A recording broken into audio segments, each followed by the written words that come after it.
Am I the a-hole for smoking a bit of herb on my porch? I own a single family home, no HOA. Neighbors probably 50 feet away or so moved in about a year ago. I was smoking a J on my porch, screened in, tinted, and I hear my neighbor yelling to her husband about how ridiculous it is, saying she was going to confront me and do something about it, with her college-age daughter egging her on to do so. I try to be mindful when the neighbors are outside, although they always seem to be, and aim to smoke when I don't see them outside or when it's windy, rainy. Every once in a while, during the day, I will take a quick water pipe hit or two, for y'all that remember that term.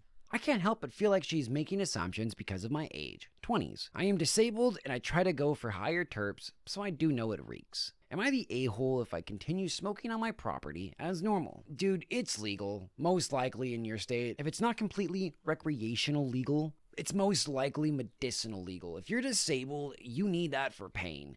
But maybe you don't want to smoke inside. You don't want to at least write specifically inside. You want the smoke to go other places. It is completely legal in most places to smoke on your porch, to smoke within your property. As long as you're not walking on the street with a J or blunt or the bong, whatever you want to say, as long as you're not walking on the street with it, it is 100% okay. At least in most of the states where it's recreationally legal. If it is medicinal, then you do have to be on your property with it closed off and people not being able to see. It sounds like they can't see and they can just smell, which, you know what, that's not really your problem, is it? Now, can you just get something like a smoke buddy or maybe light a couple, incense? Maybe, but it's not really going to do much for the smell, now is it? You could go to pens, but pens can be rather expensive. And when you're on medical, you're going to get a lot of things for cheaper as long as it's flour. So all of this kind of equals to them having to suck it up. They moved in, right? You've lived here for a while.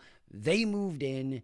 If they don't want to live next to someone that's doing that, that's on them. They can move. But you're doing everything within the legal rights of your home. Even on your porch, it's still your property. It sounds like there's even a gate, they can't see. So at no point are you subjecting the world to it. You can walk down the street in so many different neighborhoods, so many different places, and you are going to smell herb. It's just gonna happen. And it's not a big deal, but honestly, if you don't communicate, AKA if the neighbors don't communicate with OP saying hey, we don't like the smell, we don't like this, and then you can be hey, I'm disabled, I need this for pain, I need this for a lot of reasons. What are we gonna do about this because I'm not stopping and we're neighbors? You're just living your life trying to get by, and people don't understand how hard it is to be disabled sometimes. From one disabled dude to another. I'd love to know what you guys think, though.